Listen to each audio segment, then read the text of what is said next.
எந்த இந்து முன்னணி தலைவரையும் அண்ணாவோட நடந்து போட்டு சண்டை போடல. காரணம், அவருடைய தைரியம் இருந்தவர்கள் அப்போது யாரும் இந்து முன்னணியில் இல்லை. இந்து முன்னணி சிறு சிறு அமைப்பாகத்தான் இருந்தது. ஆனால் பசும்பொன் முத்துராமலிங்கத்தேவர் எம்பியாக இருந்தார், நேதாஜியின் ஃபார்வர்ட் பிளாக் கட்சிக்கு தலைவராக இருந்தார். அதனால் பயந்தான் அந்த கூட்டம் வதப்பாங்கடான்னு. அப்போ தான் அண்ணாதுரையை 10 ரத்த அபிஷேகம் நடக்கும்னு அவர் சொன்னது அன்னைக்கு தான். எம்ஜிஆர் யாரை தலைவராக எடுத்தார்? பேஜ் நம்பரு, பக்கம், எந்த பக்கத்தில் எம்ஜிஆர் சொல்கிறாருன்னு பாருங்கள். நேதாஜியை தான் அவர் தலைவராக நினைத்தார். அவர் சொல்கிறாரு பாருங்கள். என்று காந்தி நேதாஜிக்கு துரோகம் செய்தாரோ அன்றே கட்சியிலிருந்து, காங்கிரஸ் கட்சியிலிருந்து விலகினேன் சொல்கிறாரா இல்லையான்னு பாருங்கள். அப்போ அவருடைய உண்மையான தலைவர் அண்ணாதுரையா? அவருடைய உண்மையான தலைவர் ஈவேராவா? அவருடைய உண்மையான தலைவர் நேதாஜி. அதனால தான் 1962 அண்ணாவை வழிகாட்டின்னு தான் சொன்னார். நீ மட்டும் ஜாதியை தூக்கி வச்சுக்கிட்டு ஒரு கட்சி வச்சுக்கலாம். அவன் பாப்பா அவங்க ஆளுகளை ப்ரமோட் பண்ணால் அது நல்ல பாம்படிச்சா மாதிரி அடிக்கிறதுனால அவனை அடிக்கணும். இப்படியே வளர்த்துட்டீங்க.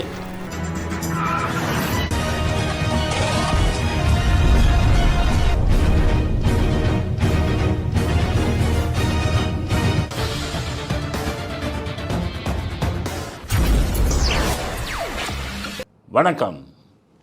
இன்றைய அரசியல் ஆடுகளத்திற்கு உங்கள் அனைவரையும் அன்புடன் வரவேற்கிறோம். முதல் செய்தி, இன்றைய அரசியல் அலசல். முருகர் மாநாடு. பாஜகவும் அதன் தோழமை கட்சிகளும் சேர்ந்து நடத்திய முருகர் மாநாடு. பாஜகவும் தோழமை கட்சிகளும் முருகர் மாநாடுக்கு அரசியல் சாயம் பூசியிருக்கலாம். அதை பற்றி நாங்கள் கவலைப்படலை. நாங்கள் மகிழ்ச்சி அடைகிறதுக்கு காரணம், இந்த திராவிட கூட்டம், இந்த நாசிய கூட்டம் இந்த தமிழ்நாட்டில் என்ன அநியாயம் அக்கிரமம் பண்ணாங்களோ அதெல்லாம் மாறி இன்றைக்கி கடவுளை தலை தூக்கி வைத்து ஒரு மாநாடு நடத்தப்படுறதை நினச்சி பார்க்கும்போது இந்த திருட்டு திராவிட கூட்டம் இன்றைக்கி நாக்கப்படுங்கிற மாதிரி ஒவ்வொருத்தரும் கேள்வி கேட்கிறது மிகவும் மகிழ்ச்சியாக இருக்கிறது. எல்லோருக்கும் சொல்கிறேன், இஸ்லாமிய நண்பர்களுக்கு சொல்கிறேன், கிறிஸ்தவ நண்பர்களுக்கு சொல்கிறேன், நாங்கள் மதம் சார்ந்த கருத்துக்களை எப்போவுமே பேச மாட்டோம். நாங்கள் இப்போ பேசுகிறது இஸ்லாமியவங்க கிறிஸ்தவங்க எல்லாத்துக்கும் சேர்த்து தான் பேசுகிறேன். நம்ம எல்லோரும் ஆண்டவனை கும்பிடுகிறோம். கடவுளை கும்பிடுறது இந்துக்கள் மட்டும் கும்பிடுறது இல்லை, வெவ்வேறு கடவுளை கும்பிடுறோம். ஆனால் எல்லா மதங்களும் கடவுளை கும்பிடுறோம். இந்த திருட்டு கூட்டம் அப்போ கடவுளை கும்பிடுபவன் முட்டாள்னு தான் சொன்னான். கடவுள் இல்லை அப்படின்னு தான் சொன்னான். அவன் சொன்ன கடவுள் இல்லைன்னு சொன்னது இயேசுவையும் இது அல்லாவையும் சேர்த்து தான் சொன்னான். கடவுள்னு தான் சொன்னான். அதனால் இவர்கள் கடவுளுக்கு எதிரானவர்கள், இறை வழிபாடுக்கு எதிரானவர்கள். இவர்கள் இந்துக்களுக்கு மட்டும் எதிரி அல்ல, இஸ்லாமியர்களுக்கும் கிறிஸ்தவர்களுக்கும் எதிரி இவர்கள். அதனால் நான் இப்போ பேச போகிறது மனசு ரொம்ப மகிழ்ச்சியாக இருக்குது. இந்த தமிழ் மண்ணில் இவங்க நடத்தின அயோக்கியத்தனம், அட்டூழியம், என்னென்ன செருப்பை கட்டி அடிப்பான் சாமியை சிலையை, செருப்பு மாலை போடுவான், கூத்தடிச்சுக்கிட்டு இருந்தாங்க. கேட்குறதுக்கு ஆள் இல்லை. அப்போ இவங்க எல்லாம் மக்கள்லாம் சரி கண்டுக்காமல் விட்டாங்க, எக்கெடுங்கட்டு போகிறாங்க. இவங்களுக்கு ஓட்டும் போட்டு தொலைச்சாங்க இந்த நாசிக கூட்டத்துக்கு. அன்னைக்கு அவன் எத்தனை சாமிகளை எப்படியெல்லாம் கேலி பண்ணால், எப்படியெல்லாம் கிண்டல் பண்ணாங்கிறது உங்களில் பலருக்கும் தெரியாது. அப்படிப்பட்ட அதைத்தான் என்ன சொன்னால், இது பெரியார் பூமின்னு வர சொல்ல ஆரம்பிச்சிட்டான். ஈவேரா பூமின்ட்டான், இது நாசிக பூமின்னா.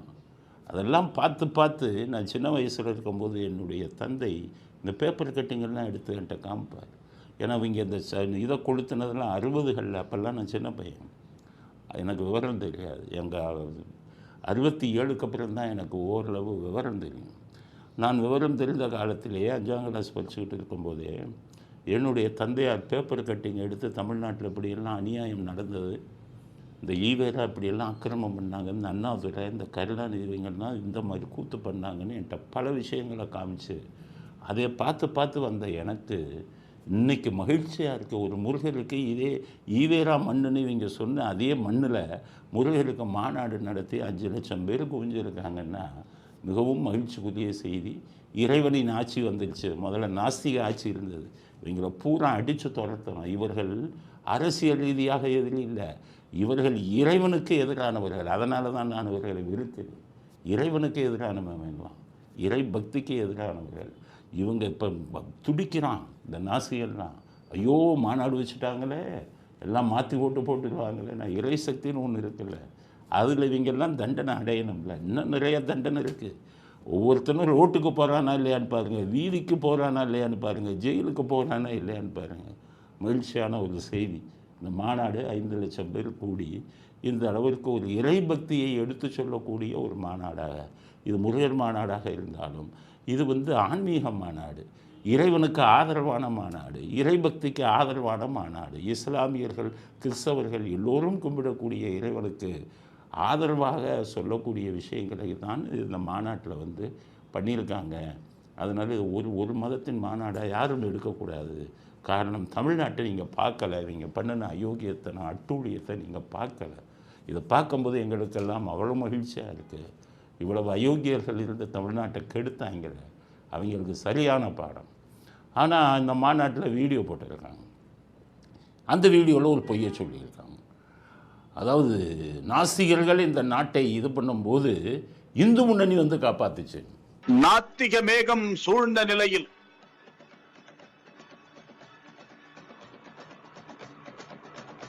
இந்துக்களுக்காக வாதாட, போராட, பரிந்து பேச வந்த மாமணி இந்து முன்னணி. இந்த மாதிரிலாம் பொய் சொல்லக்கூடாது, டூப் விடக்கூடாது. பிஜேபிக்காரங்களுக்கு சொல்லிடலாம். உங்கள் பிஜேபி 1980 எம்ஜிஆர் இறந்ததுக்கப்புறம் தான் 89 என்னமோ தான் பிஜேபியாக ஆரம்பித்தாது. இந்த நாசிகர் பண்ணதெல்லாம் ஈவேரா அண்ணாதுரை பண்ணின கூத்தெல்லாம் 60களில் பிஜேபி எங்கே இருந்தது? நீங்கள் எங்கேருந்து குரல் கொடுத்தீங்க நாசிகத்துக்கு எதிராக? சும்மா டூப்பு விடக்கூடாது. இந்து முன்னணி இருந்தது. ஆனால் இந்து முன்னணியில் தொண்டர்கள் தான் இருந்தார்கள். அப்போ ஈவேராவை எதிர்த்து பேசக்கூடிய தலைவர்கள் இந்து முன்னணியில் இல்லை. நல்லா புரிஞ்சுக்கோங்க. தமிழ்நாட்டில் ஒரு இந்து முன்னணி தலைவர்கள் தைரியமாக அன்னைக்கு இருந்த ஈவேராவையோ அண்ணாவையோ பேசக்கூடிய முதுகெலும்பு இல்லாமல் இல்லை அன்னைக்கு. அதனால் எனக்கு இந்து முன்னணி தான் எதிர்த்துன்னு ஊரே ஏமாத்தாதீங்க. இந்து முன்னணி இல்லை, நல்லா புரிஞ்சுக்கோங்க. சும்மா டூப் விட்டிங்கன்னா நாங்கள்லாம் பார்த்துக்கிட்டு இருக்க மாட்டோம். அன்று நாசிகத்துக்கு செருப்படி கொடுத்தவர் நேதாஜியின் சீடரான பசும்பொன் முத்துராமலிங்க தேவர். இப்போ இங்கே இந்த நம்ம இதில் சேனலில் பல தலைவர்களை பற்றி பேசுவோம். ஒரு சில குறுக்கு புத்தி உள்ளவங்க இப்போ கொக்கனை பற்றி பேசுனா அவர் இவர் பட்டியலினத்தவர், அவரை பாராட்டி அப்படி அவனும் பார்க்கக்கூடாது. அம்பேத்கரை ஜாதி தலைவராக மற்றவங்க பார்க்கட்டும், நம்ம பார்க்கக்கூடாது. அம்பேத்கர் ஒரு தேசியவாதியாக தான் பார்க்கணும். கக்கனை ஒரு நேர்மையான மனிதராக தான் பார்க்கணும். காமராஜரை எளிமையான மனிதராக தான் பார்க்கணும். அதனால் இப்போ நான் சொல்கிற பசும்பொன் முத்துராமலிங்க தேவர் நேதாஜியின் சீடர் அன்னைக்கு ஆன்மீகத்துக்கு ஆபத்து இந்த நாசிகர்கள் மிகப்பெரிய அளவில் அநியாயம் அட்டூழியம் பண்ணும்போது தட்டி கேட்க ஒரே தலைவர் அவர் தான். இந்து முன்னணி இல்லை. தமிழ்நாட்டில் இந்து முன்னணி அன்னைக்கு நாசிகர்களை தட்டி கேட்கவில்லை. எவ்வளவு தைரியம் இருந்தால் அந்த அண்ணாதுரைங்கிற ஆள் மீனாட்சி கோயிலுக்கு போய் மீனாட்சி என்ற பெண்ணுக்கு மூக்குத்தி எதற்கு, ஒட்டியானம் எதற்கு? இந்த வார்த்தை யாருக்குமே தெரியாது. அண்ணாமலை கூட வேறு என்னென்னமோ பேசினார். நான் பேப்பர் கட்டிங் எங்களுடைய தந்தை கொடுத்ததை பார்த்தேன். மீனாட்சி என்ற பெண்ணுக்கு மூக்குத்தி எதற்கு, ஒட்டியானம் எதற்குன்னு கேள்வி கேட்ட போது எந்த இந்து முன்னணி தலைவரையும் அவரை அண்ணாதுரை எதிர்க்கலை. எந்த இந்து முன்னணி தலைவரையும் அண்ணாவோட போடு சண்டை போடல. காரணம், அந்த தைரியம் இருந்தவர்கள் அப்போது யாரும் இந்து முன்னணியிலே இல்லை. இந்து முன்னணி சிறு அமைப்பாகத்தான் இருந்தது. ஆனால் பசும்பொன் முத்துராமலிங்க தேவர் எம்பியாக இருந்தார். நேதாஜியின் ஃபார்வர்ட் பிளாக் கட்சிக்கு தலைவராக இருந்தார்.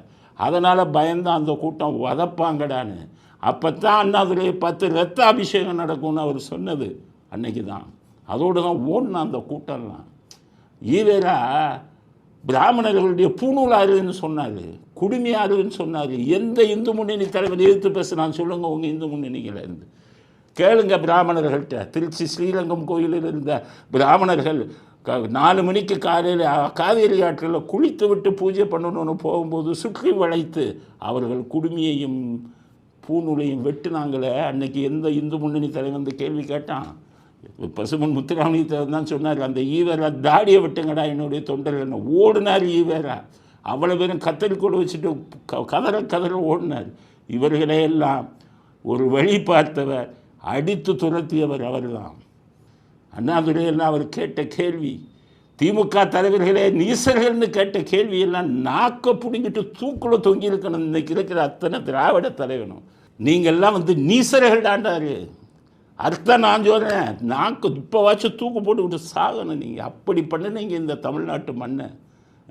எவ்வளவு கடவுளை திட்டுறது என்ன, இப்படி பண்ணின இந்த தமிழ் மண்ணில் இன்றைக்கி இப்படி ஒரு விழா நடக்கிறது மிகவும் மகிழ்ச்சிக்குரிய செய்தி. கடவுளை கும்புற அத்தனை பேருக்கும் மிகவும் மகிழ்ச்சிக்குரிய செய்தி. ஆனால் அன்றைக்கு நாசிகத்தை இந்து முன்னணி எதிர்த்ததுன்னு சொல்கிறது வந்து பச்சை முட்டாள்தனம், பச்சை பொய்.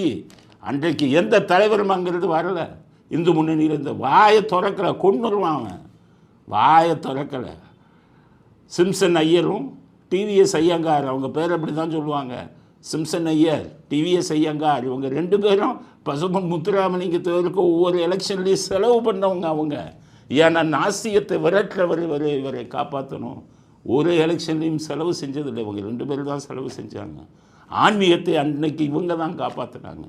பசும்பொன் முத்துராமலிங்க தேவர் காப்பாற்றினார். அவருக்கு உறுதுணையாக இருந்து செலவெல்லாம் பண்ணவங்க எல்லாம் சிம்சன் ஐயரும் இவர் ஐயங்காரும் தான், நம்ம டிவிஎஸ் ஐயங்காரும் தான். இன்றைக்கி இருக்கிறவன் பேசுகிறான், என்ன சொல்கிறான்னு கேட்டிங்கன்னா, ஐயர் ஏன் என்னப்பா ஐயர் என்ன ஐயர் என்னன்னா, அவன் பார்ப்பான், அவன் ஆளுங்களையாக வச்சுக்கிட்டு நம்மளை அழிச்சிட்டான். ஏன் நீ இப்போ கட்சி வச்சிருக்கே, ஒவ்வொரு ஜாதி கட்சி உன்னுடைய ஜாதிக்கு தானே நீ இது பண்ணுற, நீ மட்டும் ஜாதியை தூக்கி வச்சுக்கிட்டு ஒரு கட்சி வச்சுக்கலாம். அவன் பாப்பா வந்து அவங்க ஆளுகளை ப்ரமோட் பண்ணால் அது வந்து நல்ல பாம்பு அடிச்சா மாதிரி அடிக்கிறதுனால அவனை அடிக்கணும். இப்படியே வளர்த்துட்டீங்க. பாப்பான்னு மனுஷன் தானே, அவன் தெய்வத்தை கும்பிடுறவன், எங்களுடைய ஆதரவு ஏன் கொடுக்குறோம், அவன் பக்திமானியா, கடவுளுக்கு சேவை செய்கிறவன். அவனை நீங்கள் திட்டினா நாங்கள் தான் வருவோம். நீ என்ன பெரிய யோகியனா, ஒவ்வொருத்தரும் ஜாதி கட்சி வச்சுட்டு ஏன் ஜாதிக்கு உள்ள கொடு ஏன் ஜாதிக்கு உள்ள கொடுன்னு வச்சு பேரம் பேசிக்கிட்டு ஜாதியை வச்சு கட்சியை நடத்திக்கிட்டு இருக்கிற நீ எல்லாம் பிராமணிசத்தை பற்றி பேசலாமா? அதனால தான் சொன்னோம். அதனால் பசும்பொன் முத்துராமலிங்க தேவர் தான் இந்த கூட்டத்திற்கு சவுக்கடி கொடுத்தார். இதை எவனும் பேசலை. ஆனால் ஆந்திராவிலிருந்து வந்த பவன் கல்யாண் பேசுகிறார். இந்த வீடியோவை பாருங்கள். தென் தமிழ்நாட்டின் மாபெரும் தலைவர் பசும்பொன் முத்துராமலிங்க தேவர் முருகனின் அவதாரமாக கருதப்படுகிறார். அவர் சிலைக்கு அருகே மயிலும் வைக்கப்பட்ட உள்ளது. தேவர் மூலம் மனித உருவில் முருகன் வாழ்ந்தார். அந்த பசும்பொன் முத்துராமலிங்க தேவரை தாழ் பணிந்து வணங்குகிறேன். நாசியத்தை பிடிச்சி வாங்கிட்டாங்க. உடனே அதிமுக தலைவர்கள்லாம் அங்கே இருந்தாங்க. உடனே இந்த அதிமுக ஐடி டீமில் உங்களுக்கெல்லாம் என்னையா தெரியும், இன்றைக்கி வந்துக்கிட்டு ஐடி டீம் வச்சுக்கிட்டு அன்னைக்கு நடந்தது என்னென்னு ஒருத்தனுக்காச்சும் தெரியுமா? உனக்கெல்லாம் இன்றைக்கி இருக்கிற எடப்பாடி பழனிசாமி ஓபிஎஸ் தான் தலைவர். நாங்கள் ஆரம்பத்துலேருந்து பார்த்தவங்க. நாங்கள் தலைவராக பார்த்தது எம்ஜிஆர், அதுக்கு அடுத்தது ஜெயலலிதா. நீங்கள் உங்களுக்கெல்லாம் அவங்கள பற்றி தெரியாது. அதிமுக சொல்கிறேன், அதிமுக ஈவேரா கொள்கையாலோ அண்ணாதுரை கொள்கையாலோ அடிப்படையாக வைத்து உருவாக்கப்பட்ட கட்சி அல்ல. அதிமுக எம்ஜிஆர் கொள்கையால் உருவாக்கப்பட்ட கட்சி, ஜெயலலிதா அவர்களால் முன்னின்று நடத்தப்பட்ட கட்சி. ஜெயலலிதா பிராமணர் தானே, அப்புறம் அவங்க நடத்தினாங்கல்ல அந்த கட்சி. அதனால் அதிமுககாரனுக்கு சொல்கிறேன், ஈவேரா இந்த அண்ணாதுரையில் அவனை தூக்கி போடுங்க. அவனுக்காக ஆரம்பித்தது, அவர்களுக்காக ஆரம்பிக்கவில்லை எம்ஜிஆர் இந்த கட்சி. எம்ஜிஆரை நான் என் பிறந்தேன் புஸ்தகத்தை போய் படிங்க. இந்த ஏடிஎம்கே ஐடி டீம் போய் படிங்க. எம்ஜிஆர் யாரை தலைவராக எடுத்தார், பேஜ் நம்பரு, பக்கம், எந்த பக்கத்தில் எம்ஜிஆர் சொல்கிறாருன்னு பாருங்கள். நேதாஜியைத்தான் அவர் தலைவராக நினைத்தார். அவர் சொல்கிறாரு பாருங்கள். என்று காந்தி நேதாஜிக்கு துரோகம் செய்தாரோ அன்றே கட்சியிலிருந்து, காங்கிரஸ் கட்சியிலிருந்து விலகினேன் சொல்கிறாரா இல்லையான்னு பாருங்கள். அப்போ அவருடைய உண்மையான தலைவர் அண்ணாதுரையா? அவருடைய உண்மையான தலைவர் வந்து ஈவேராவா? அவருடைய உண்மையான தலைவர் நேதாஜி. அதனால தான் 1962 அண்ணாவை வழிகாட்டின்னு தான் சொன்னார். காமராஜர் தலைவர்னார், அண்ணா காமராஜர் தலைவர்னாருன்னா காங்கிரஸ், அவர் இருந்தது காங்கிரஸ், நேதாஜியை தான் நேசித்தார். அப்போ நீங்கள்லாம் யாருக்கு போய் சொல்லணும்? ஈவேராவுக்கு இவங்களுக்கு நீங்கள் குரல் கொடுக்க யார் நீங்கள்? ஈவேரா கொள்கையை பின்பற்றுவோம்னு சொன்னால் எடப்பாடி பழனிசாமி ஏன் விபூதி வைக்கிறாரு? ஓபிஎஸ் ஏன் விபூதி வச்சுட்டு வர்றாரு? உங்கள் செல்லூர் ராஜா ஏன் விபூதி வச்ச மேனிக்கு வர்றாரு? ஈவேரா கொள்கையை பின்பற்றுறவங்களாம் நீங்கள். அந்த எம்ஜிஆர் அண்ணாதுரை இருக்கும்போதே தனிப்பிறவி என்ற படத்தில் முருகர் வேஷம் போட்டு நடித்தார். இன்றைக்கி நடத்தலாம் முருகர் மாநாடு. அன்னைக்கு முருகர் வேஷம் போட்டு நடித்தவர் எம்ஜிஆர். ஈவேரா கொள்கையை பின்பற்றினாரா எம்ஜிஆர்? அடுத்தது மருதமலை. சாண்டோ சின்ன பார்த்தவர் மருதமலை கோயிலை புதுப்பித்து எம்ஜிஆர் வச்சு திறக்கணும்னாரு. நடந்து கொண்டிருந்த ஆட்சி வந்து திமுக ஆட்சி, அண்ணாதுரை நாசிகர் அண்ணாதுரை தலைமையில் நடந்த இது ஆட்சி. எம்ஜிஆர் போய் முருகர் மருதமலை முருகர் இதை வந்து திறந்து வச்சாரா இல்லையான்னு பாருங்கள். அப்போ எம்ஜிஆர் நாசிகரா? எம்ஜிஆர் ஈவேராவோட கொள்கையை பின்பற்றினவரா? ஏன் இது இல்லாமல் ஒரு சரித்திரமும் தெரியாமல் ஈவேராவுக்கு விட்டு கொடுக்க மாட்டேன். உங்களுக்கெல்லாம் படிங்க, போய் எம்ஜிஆருடைய இதை நான் என் பிறந்தேன் புஸ்தகத்தை படிங்க. அன்னைக்கு அண்ணா கொள்கையை எம்ஜிஆர் பின்பற்றுவது உண்மையாக இருந்தால் அண்ணாதுரைக்கு கேன்சர் வந்தது, புற்றுநோய். அப்போ விபூதியை போய் பூசும்போது தட்டி விட்டார் அண்ணாதுரை. ஆனால் 1967 எம்ஜிஆர் சுடப்பட்டு இருந்தபோது மருதமலை கோயில் பிரசாதத்தை எடுத்து இவர் சாண்டோ சின்ன பார்த்தவர் நெற்றியில் விபூதி பூசும்போது மகிழ்ச்சியுடன் விபூதியை பூசிக்கிட்டார். அவர் கொள்கை அண்ணாதுரை கொள்கை இல்லை. அவர் கொள்கை அண்ணாதுரை கொள்கைன்னா அந்த விபூதியை அண்ணாதுரை மாதிரி அவர் தட்டி விட்டு இருக்கணும்ல. எம்ஜிஆர் வந்து மூகாம்பிகை கோயிலுக்கு போய் காணிக்கை செலுத்தி சாமி கும்பிட்டு வந்தாரா இல்லையா? எம்ஜிஆர் உங்களுக்கு நான் சொல்கிறேன், எம்ஜிஆர் ரசிகர்களுக்கு சொல்கிறேன், நமக்கு இன்றைக்கு இருக்கக்கூடிய தலைவர்கள், அதிமுகவில் இருக்கக்கூடிய தலைவர்கள் ஒழுங்கான தலைவர்கள் இல்லை. எம்ஜிஆர் தான் ஒரே தலைவர். ஜெயலலிதா அவருடைய கொள்கையை நடத்தி காமிச்சார். அதனால் அவர்கள் எம்ஜிஆர் வந்து பக்தர், கடவுள் பக்தர். மூகாம்பிகை கோயிலுக்கு போய் கும்பிட்டார். தினமும் வீட்டில் வந்து அம்மாவுக்கு கோயில் வச்சுருந்தார். வீட்டில் வந்து அவருக்கு சாமி படங்களை எல்லாமே கடவுளை பூஜை வந்து வீட்டில் பண்ணிட்டு தான் அவர் வெளியில் வருவார். ஜெயலலிதா அவர்கள் குருவாயூர் கோயிலுக்கு போய் யானையை பரிசாக கொடுத்தாங்க. ஒவ்வொரு கேண்டிடேட்டு தேர்தலில் ஆளுங்க எடுக்கும்போது நம்ம வடிவாம்பாள் கோயில்னு சொல்லி சென்னை திருவெற்றூரில் இருக்கக்கூடிய வடிவாம்பாள் கோயிலில் வச்சுட்டு தான் விட்டு அவங்க வந்து கேண்டிடேட்டு வேட்பாளர் பட்டியலை அனுப்புவாங்க. அந்த அளவுக்கு இருந்தாங்க. அதிமுக பெரியார் எவ்வளோ நாளைக்கு பெரியார் இல்லையா? அவர் எம்ஜிஆர் கட்சி, அது அண்ணாதுரை கட்சி இல்லை, இது ஈவேரா கட்சி இல்லை. பிரித்து பாருங்கள். எம்ஜிஆர் தொண்டர்களுக்கெல்லாம் சொல்கிறேன், நீங்கள் புரிஞ்சுக்கங்க. தலைவன் பூரா புரியலை, தலைவன் பூரா முட்டாள்களாக இருக்கான், புரியலை அவனுக்கு. நீங்கள் புரிந்து கொள்ளுங்கள். அதனால் ஏடிஎம்கே ஐடிவிக்கு சொல்கிறேன், அவங்கள திட்டினாலாம் கவலைப்படாதீங்க. எம்ஜிஆர் திட்டினா கவலைப்படு, ஜெயலலிதா திட்டினா கவலைப்படு, எதிர்த்து போடு. நீ மற்றவர்களுக்கெல்லாம் காவடி தூக்காதீர்கள் அப்படிங்கிறத அதிமுகவுக்கு செய்தியாக பதிவு செய்ய விரும்புகிறோம். அடுத்தது அண்ணாமலை பேசியிருக்காரு, இதில் நிதி நமக்கு தேவையில்லை, சாமி தான் நமக்கு தேவை. அண்ணாமலையை பாராட்டுகிறோம். நிதி தேவையில்லைங்கிறாரு. தமிழ்நாட்டுக்கு மக்களுக்கு நிதி வேண்டாம், சாமி போதுங்கிறாரு. அவர் சாமின்னு எல்லாம் எடப்பாடி பழனிசாமின்னு சொல்லியிருக்காங்க. எல்லாம் அந்த அவங்க ஐடி டீமில் போடுறாங்க. நாங்கள் என்ன சொல்ல, நீங்கள் சாமின்னு கடவுளை சொன்னது அவை வச்சுக்குவோம். அது கடவுளை சொன்னா இது அதிகம். இனிமேல் நிதி வேண்டாம், நிதி உங்களுக்கும் வேண்டாம். சமாதிக்கு போய் சொத்து கும்பிடாதீங்க. கலைஞர் ஐயா, ஸ்டாலின் ஐயான்லாம் பேசாதீர்கள். இன்றைக்கி இருக்கிறது உங்கள் தலைவர்கள் யாரும் பேசுகிறாங்களா? அதனால் அண்ணாமலையின் இந்த பேச்சுக்கு வரவேற்பு கொடுக்குறோம். தமிழ்நாட்டுக்கு நிதி வேண்டாம், சாமி வேண்டும் அப்படிங்கிற இந்த பேச்சுக்கு வரவேற்கிறோம். அடுத்தது இந்த மாநாடு முடியும் போது பார்த்திங்கன்னா, இந்த திமுக மாநாடு முடியும் போது சேரை திருடுனா சொன்னேன், கத்திரிக்காய் முருங்கைக்காயை திருடுனா, வாழை மரத்தை திருடுனா, உள்ளே இருக்கிற பிரியாணி சட்டி எல்லாத்தையும் திருடுனான்னு பல தடவை சொன்னேன். உப்பையே திருடிட்டு போனான்னு. இது முருக பக்தர்கள் மாநாடு முடிஞ்சது. எவனாச்சும் சேர் திருடுறானான்னு பாருங்கள். பொறுப்புடன் சேரெல்லாம் அடுக்கி வைக்கிறான்.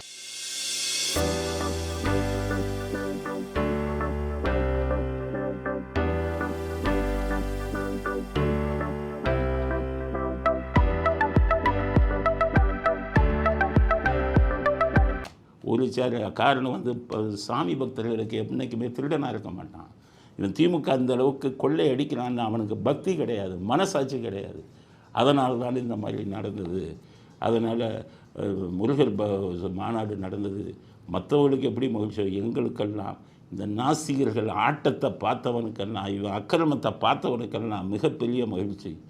பெரியார் மண் என்று சொல்லப்பட்ட இந்த இதில் ஆன்மீக மண் அப்படிங்கிறத நிரூபிச்சிருக்காங்க. இதே மாதிரி இஸ்லாமியர்களும் கடவுளுக்கு இது பண்ணி நீங்கள் மாநாடு நடத்துங்க, அல்லாவுக்கு மாநாடு நடத்துங்க, கிறிஸ்தவர்கள் இயேசுவுக்கு மாநாடு நடத்துங்க. நமக்கு உடைய இதே தெய்வ பக்திங்கிறது இருக்கணும். நாசிகர்களை நாட்டை விட்டு, தமிழ்நாட்டை விட்டு துரத்தணும். அதற்கு இந்த முருகர் மாநாடு ஒரு வாய்ப்பாக அமையும் அப்படின்னு நம்புகிறோம். இனி வருங்காலத்தில் இவர்கள் எல்லாம் ஓம் சக்தி மாநாடு, ஓம் நமச்சிவாய மாநாடு, வெங்கடாஜலபதி மாநாடு அப்படின்னு இனி வரிசையாக நடத்துங்க. ஆன்மீக நம்பிக்கை மக்கள்கிட்ட வரட்டும். இந்த நாஸ்திகவாதியெல்லாம் அடித்து துரத்துட்டு இனி எவனாச்சும் சாமியை பற்றி அகென்ஸ்டாக பேசி அண்ணா பெரியார்னு சொன்ன உனக்கு தமிழ்நாட்டில் ஓட்டு கிடையாது. எம்ஜிஆர் அண்ணாதிமுகன்னு சொல்லுங்கள், எம்ஜிஆர்னு சொல்லு, ஜெயலலிதான்னு சொல்லு, அவர்கள் தான் சாதனையாளர்கள். இது எம்ஜிஆருடைய கட்சி, ஈவேரா கட்சி கிடையாது, அண்ணாதுரை கட்சி கிடையாது. அவர் தேசியவாதி. அனைத்து இந்திய அண்ணாதிமுகன்னு வச்சது தேசியவாதி. நேதாஜியை தலைவராக கொண்ட ஒரு தேசிய தலைவர் அவர். அதனால தான் முத்துராமலிங்க சாகும்போது அவரே நேராக போய் அவர் நேதாஜியின் சீடன்னு சொல்லி இதிலேயே போய் கலந்துக்கிட்டார் இறுதி ஊர்வலத்தில். அதனால் எல்லோருக்கும் சொல்லிக்கொள்வது, தமிழ்நாட்டில் நல்ல விஷயம் நடந்திருக்கிறது அப்படிங்கிறது முதல் கருத்து. அடுத்தது நாட்டு வக்கீல் ஆர்எஸ் பாரதி. அப்படியே கொதித்து எழுந்துட்டார் முருகன் மாநாடு. அதை பார்த்தோன்னே அதெல்லாம் விட்டுட்டார். அதிமுககாரங்களா அப்படிங்கிறார். என்னென்னா அண்ணாவை பற்றி சொல்கிறார். என்னென்னா தாயை பற்றியும் மனைவியை பற்றியும் பேசுனா நீங்கள் பொறுத்துக்கிட்டு இருப்பீங்களா? யார் நாட்டு வக்கீல் கேட்குறாரு. 50 ரூபா வக்கீல் பெயிலுக்கு மரத்தடியில் நின்று 50 ரூபாய்க்கு பெயில் வாங்கி போட்ட வைக்கல. அப்போல்லாம் 10 ரூபா வாங்குவார் ஆர்எஸ் பாரதி. இந்த அவர் கேட்குறாரு, அண்ணா தாயை பற்றியும் மனைவியை பற்றியும் விமர்சனம் செய்தால் பொறுத்து கொள்வீர்களா? அது மாதிரி பெரியார் ஈவேராவை பற்றியும் அண்ணாதுரையை பற்றியும் விமர்சனம் செய்கிறாங்க, எப்படி நீங்கள் பொறுத்து கொண்டீர்கள்? அதிமுககாரங்களை பற்றி கேட்குறாங்க. அவங்க என்ன விமர்சனம் செஞ்சான்? உண்மையை சொன்னான். எல்லாம் சாமியை இது பண்ணாலுங்க, நாசிகர்கள்னு சொன்னான். அது ஒன்றும் இது இல்லையே. சரி, தாயை பற்றியும் மனைவியை பற்றியும் அப்படிங்கிறீங்கள, உங்கள் தாயை மதித்தவர்களா உங்கள் ஈவேராவும் உங்கள் தலைவர்களும்? தாயுடன் உறவு வைத்தால் உன்னுடைய இச்சையை தீர்த்து கொள்வதானால் தாயுடன் உறவு வைத்தாலும் தப்பில்லைன்னு சொன்னார் உங்கள் ஈவேரா. தாயை பழித்து பேசினதாலாச்சா உங்கள் தாயை பற்றி நீங்கள் கவலைப்படுறீங்களா? மனைவியை பழித்து பேசினா சும்மா இருப்பீங்களாங்கிற மனைவியை, சாமி கும்பிட்ட மனைவியை வாலிபர்கள் அனுப்பியும் பொண்டாட்டியை பின்னாடி போய் கேலி பண்ணடான்னு சொன்ன ஆள் மனைவியை மதிச்சாரா உங்கள் ஈவேரா? மனைவிங்கிற ஸ்தானத்துக்கு உங்கள் ஈவேரா மதிப்பு கொடுத்தாரா? வளர்ப்பு பண்ணையை மனைவியாக்கி கொள்ளவில்லையா? நீங்கள்லாம் பேசலாமா? தாயை பற்றியும் மனைவியை பற்றியும் பேசினா சும்மா இருப்பாங்களான்னு? ஏன் உங்கள் தலைவர்கள்லாம் எப்படி? அண்ணாதுரை வந்துக்கிட்டு மனைவிக்கு நேர்மையாக இருந்தாரா? அண்ணாதுரை சினிமா நடிகைகளுடன் எப்படியெல்லாம் தொடர்பு வைத்தார்னு ஒரு சினிமா நடிகை பேர் சொல்லவா? உங்கள் கருணாநிதி எத்தனை மனைவி வச்சுருந்தார்? மனைவிங்கிற ஒரு உறவுக்கு மரியாதை கொடுத்தவரா உங்கள் கருணாநிதி? உங்கள் திராவிட தலைவன் பூரா சின்ன வீடு வச்சுருந்தவன் எத்தனை பேர் எந்தெந்த ஆளுகளை வச்சுருந்தான்னு லிஸ்ட்டு போட்டு கொடுக்கவா? இன்றைக்கி இருக்கிற உங்கள் தளபதி மனைவியை மதித்தவரா? எத்தனை பெண்களிடம் தொடர்பு வைத்திருந்தார் உங்கள் தளபதி? உங்கள் சின்ன தளபதி மனைவிக்கு விசுவாசமாக இருந்தவரா? அவர் எத்தனை பேரோட தொடர்பு வச்சுருக்காருன்னு லிஸ்ட்டு கொடுக்கவா? மனைவியை பற்றியும் தாயை பற்றியும் பேசுகிறதுக்கு யோகியதோ உங்களுக்கு சுத்தமாக கிடையாது. இவர் வந்துக்கிட்டு ஈவேராவும் அண்ணாவும் பேசிட்டா அவங்கள மனைவி பேசினா சும்மா இருப்பீங்களா? தாயை பற்றி 2 பேர்த்தையும் மதிச்சவங்களா நீங்கள்?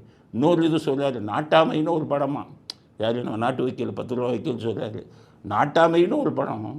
அதில் கவுண்ட் பண்ணி பொண்ணு பார்க்க போவாராம். அதில் ஒருத்தர் மிக்சர் சாப்பிட்டுக்கிட்டு இருக்கிற மாதிரி அவன் பேசிக்கிட்டு இருக்கான், நீ மிக்சர் சாப்பிட்டுக்கிட்டு இருந்தியான்னு கேட்குறாரு.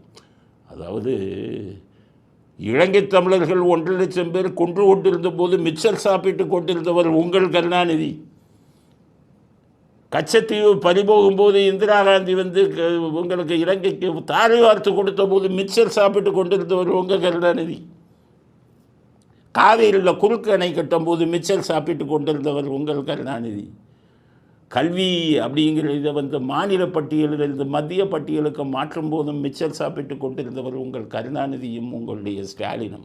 மிச்சர் சாப்பிட்ட கூப்பிட்ட நீங்கள், இவங்க போய் மிச்சரை சாப்பிட்டாங்கன்னா அவர்கள் அமைதியாக இருந்தது தான் மனசாட்சிப்படி ரைட்டு.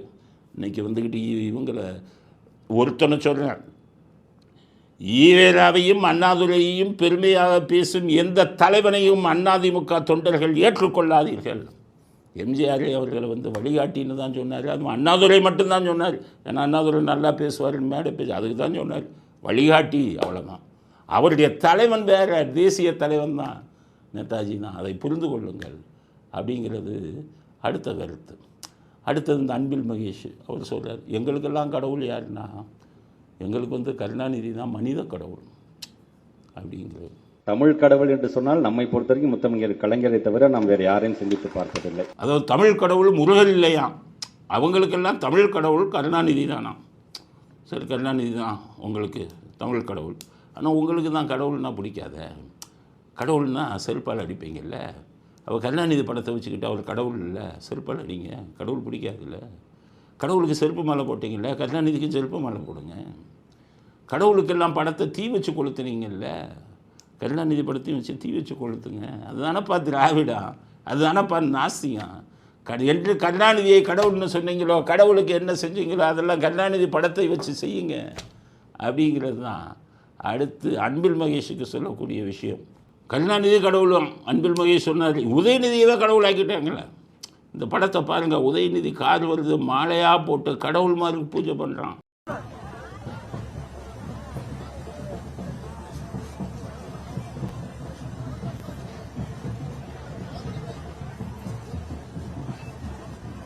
கார் வருது, வெக்கங்கட்ட நீங்கள். உதயநிதி எல்லாம் கடவுள் மாதிரி, ஸ்டாலினை வச்சுக்கிட்டு டான்ஸ் ஆடுறீங்க, ஏதோ கடவுள் வந்த மாதிரி. கடவுள் ஊர்வலத்தில் தான் டான்ஸ் ஆடுவாங்க, அது மாதிரி ஸ்டாலினும் கடவுளாக்கி இன்றைக்கி உதயநிதியை கூட, கேவலமான உதயநிதியை கூட பூ மாலை தூவி பூக்களை இது பண்ணி ஊர்வலம் வச்சு கடவுளாக கும்பிட்ற வெக்கங்கட்ட ஆளுங்க உங்க திராவிடம். கருணாநிதி கடவுளாம், கடவுளை கும்பிடுவோன்னு முட்டாள்னு தானே சொல்லுவேன். அப்போ கருணாநிதி கடவுள்னு நீ ஏற்றுக்கிட்டேன்னா நீ முட்டாள் தானே, உங்கள் ஈவரை சொன்னபடி அப்படிங்கிறது. மற்றும் இவருக்கு அன்பில் மகேஷுக்கு நாம் தெரிவிக்க விரும்பக்கூடிய கருத்து. அடுத்தது இந்த சேகர் பாபுவுக்கு இந்த பவன் கல்யாண் வந்து கலந்துக்கிட்டாராம். என்ன குதி, அவர் ஆந்திராவான், இவர் யோகியர், நீங்கள் தமிழரா? நீங்கள் எங்கேருந்து வந்தீங்க சேகர் பாபு? அவர் ஆந்திராவிலேருந்து வந்தவரான். யோகியர்கள் உங்கள் தலைவன்லேருந்து அவ்வளோ பேரும் ஒங்கோல்லேருந்து வந்த ஆளுங்க. நீங்கள் இது பண்ணி அவர் வந்து அவருக்கு சவால் விடுறார். சென்னையில் எங்கேயாச்சும் ஒரு தொகுதியில் நின்று ஜெயிக்க முடியுமான்னு சவால் விடுறாரு. நான் சவால் விடுறேன் எடுபடி சேகர் பாபுவுக்கு, நான் சவால் விடுறேன்ப்பா. உங்களை பற்றி ஆரம்ப கட்டத்திலேருந்து அக்கு வேறு ஆடி வேறு எனக்கு தெரியும், அதனால தான் நான் சவால் விடுறேன். சென்னையில் அந்த காலத்துலேருந்து திமுக ஜெயிக்குதும்மா. காரணம், படித்தவன் சென்னையில் ஓட்டே போட மாட்டான். இந்த கூட்டத்தில் இவங்க பண்ணுற அட்டூழியங்கள்லாம் பார்த்து அதை பயன்படுத்தி ஆரம்பத்திலேருந்து ஓட்டு போடாதவன் ஓட்டை எல்லாம் கள்ள ஓட்டு போட்ட குரூப்பு நீங்கள். இல்லைன்னா சென்னையில் ஒரு சீட்டு உங்களால் ஜெயிக்க முடியாது. சென்னையில் படித்தவன் ஓட்டு போட்டால் என்ன ஆகும் தெரியுமா? எவனும் ஓட்டு போடுறதில்ல, என்ன திருப்பி நீங்க தான் வருவாங்க. நான் அதை காரணமாக வச்சுக்கிட்டு நீ கள்ள ஓட்டு போட்டு தானே ஜெயிச்சிங்க.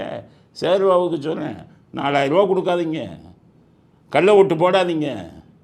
எவனாச்சும் உன் தலைவன் ஒருத்தன் சென்னையில் ஜெயிக்கிறான்னு சவால் விடுறேன். எல்லா யோகியத்தனம், அநியாயம், அக்கிரமம். இவர் தொகுதியில் வட இந்தியர்கள் இருக்கக்கூடிய 2 தெருவில் ஓட்டு போடலன்னு சொல்லி அந்த தெருவுக்கெல்லாம் கரண்ட்டை கட் பண்ணி தண்ணியை கட் பண்ணி பயமுறுத்தி ஓட்டை வாங்கின ஆளுங்க நீங்கள். நேர்மையாக ஓட்டு வாங்கினீங்கன்னா உங்கள் ஸ்டாலின்லேருந்து உங்கள் உதயநிதியிலேருந்து நீங்கள் உள்பட ஒருத்தன் ஜெயிக்க முடியாது சென்னையில். ஊரை ஏமாத்துறீங்களா? அடுத்தது இவர் விஜயுடைய சேர்ந்து நடித்த நடிகை என்ன சொல்லியிருக்காங்கன்னா, விஜய் வந்து கேட்டேன் இனிமேல் நடிப்பாங்களான்னு. இல்லை 2026 தேர்தலுக்கு அப்புறம் தான் நான் முடிவு பண்ணுவேன்னு சொன்னாருன்னு அந்த நடிகை சொல்கிறாங்க. அந்த വീഡിയോ വന്നിருக்கு. സാർ ഇത് ലാസ്റ്റ് പടമായിരിക്കും എന്നാണ് എല്ലാവരും അങ്ങനെ പറയുന്നുണ്ടല്ലോ എന്ന് ചോദിച്ചിട്ട്. അപ്പം വിജയ് സാർ പറഞ്ഞു അറിയില്ല, ഇലക്ഷന്റെ റിസൾട്ട് അനുസരിച്ചിരിക്കും അല്ലേ. அதைத்தான் நான் ஆரம்பத்திலேருந்தே சொன்னேன். இந்த சினிமா நடிகர்கள்லாம் எப்படி வராங்கன்னா, வந்து நின்று சிஎம் ஆகணும், இல்லைன்னா விட்டுட்டு சினிமாவுக்கு போடணும். கமலஹாசன்லேருந்து இப்படி தான் ஆரம்பிக்குது. நாட்டுக்காக வரணும், எதிர்க்கட்சி தலைவராக இருந்து மக்கள் பிரச்சனைகளை பேசணும், சட்டசபையில் போய் அரசியல்வாதியாக தன்னுடைய அரசியல் கடமையை ஆற்றணும்னு எந்த ஒரு அரசியல்வாதியும் எந்த ஒரு சினிமாக்காரங்களும் நினைக்கிறாங்களா? விஜய் அந்த கேட்டகரி வந்துட்டார்ல. அப்போ 2026 ஆட்சிக்கு வரலைன்னா கட்சியை கழிச்சிட்டு திரும்பி நடிக்க போய்விடுவார் அப்படிங்கிறது தான் உண்மை. அதனால் விஜயிலிருந்து எல்லா சினிமாக்காரங்களுக்கும் சொல்கிறேன், சினிமா விட்டுட்டு அரசியலுக்கு வந்துடு. வெற்றியோ தோல்வியோ மக்கள் பணி, எதிர்க்கட்சியாக இருந்து போராட்டங்களை நடத்தி தவறுகளை சுட்டி காட்டி ஆளுங்கட்சிகளை அப்படி ஒரு அரசியல்வாதியாக நீங்கள் மாற வேண்டும். சந்தர்ப்பவாதியாக எனக்கு வந்தால் சிஎம் இல்லைன்னா சினிமா அப்படின்னு பண்ணக்கூடாது. விஜயும் அந்த தவறை செய்கிறார்.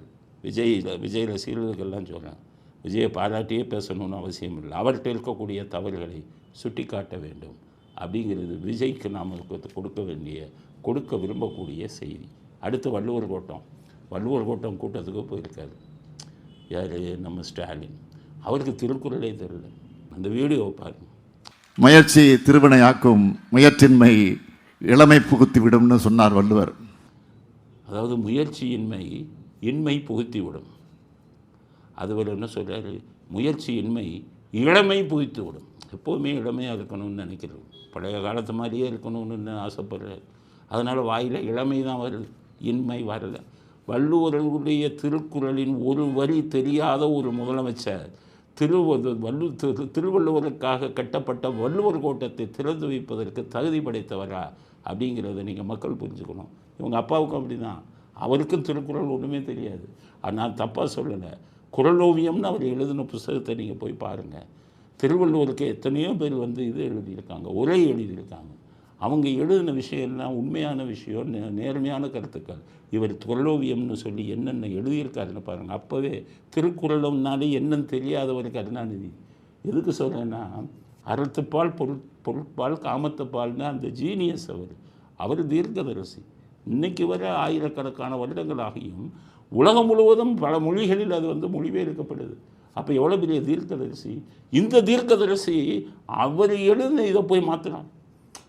அறத்துப்பாலாம் பொருட்பாலாம், அவர் காமத்துப்பாலில் இவர் இன்பத்துப்பாலாம். நீங்களே யோசிங்க, இன்பமும் காமமும் ஒன்றா? எல்லோரும் இன்புற்று இருக்க நினைப்பவர் இவர் வள்ளலை. அந்த இன்பம் அப்படிங்கிறது காமத்துக்கு சம்மந்தப்பட்டதா? இன்பமான இன்ப சொற்களாம்பாங்க. இன்பம்னா மகிழ்ச்சி. ஆனால் காமம் அப்படிங்கிறதுனா அது வேறு. வள்ளுவர் அந்த எழுதின காமத்து பாலை படித்தீங்கன்னா அதில் இன்பமும் இல்லை, காமத்து சம்பந்தமானதை தான் எழுதியிருப்பார். இந்த அடிப்படை விஷயம், காமத்திற்கும் இன்பத்திற்கும் வித்தியாசம் தெரியாத கருணாநிதி காமத்து பாலை எப்படி இன்பத்துப்பால்னு சொன்னாரோ அப்போவே புரிஞ்சது திருக்குறள் அவருக்கும் தெரியல. ஆனால் சொல்லுவார் 133 அடியில் சிலை வச்சேன். அது மொராஜி தேசாய் தலைமையில் எம்ஜிஆர் ஆட்சியில் எம்ஜிஆர் தான் அடிக்கல் நாட்டினார், கருணாநிதி பண்ணுறார். ஆக இவங்க குடும்பத்துக்கே திருக்குறளுக்கு சம்மந்தம் இல்லை. இவர் முயற்சியின்மை இளமை புகுத்தி விடும்னு சொல்கிறாரு. அது பூரா வீடியோவில் பரவுது. இதெல்லாம் மற்ற மாநிலத்தில் பார்த்தா என்ன சொல்லுவாங்க, என்னையா திருக்குறளே தெரியாத ஒரு முதலமைச்சர் போய் வள்ளுவர் கோட்டத்தை திறந்து வைக்கிறாரா அப்படிங்கிற கேள்வி வருமா இல்லையா? இத்துடன் இன்றைய அரசியல் ஆடுகளம் நிறைவு பெறுகிறது. மீண்டும் நாளை புதிய செய்திகளுடன் உங்களை சந்திக்கிறோம். நன்றி, வணக்கம், ஜெயன்.